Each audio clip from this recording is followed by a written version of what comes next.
guys. Ayan o, matindi ang bangga. Single.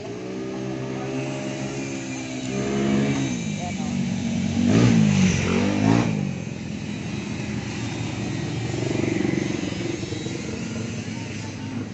Hindi naman binayaran. Hindi rin nagsasabi ng totoo yung driver nito. Lasing yan. Lasing yata yun eh. Kasi lumiko lang siya, hindi na tumingin. Kaya natumbok siya ng single. Eh, yung driver walang tama. Buti walang pasahero.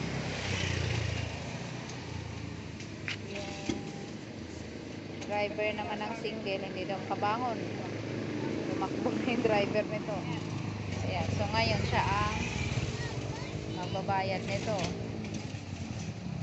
Ayan. Ang estimated repair nito is 9,000. Kasi yan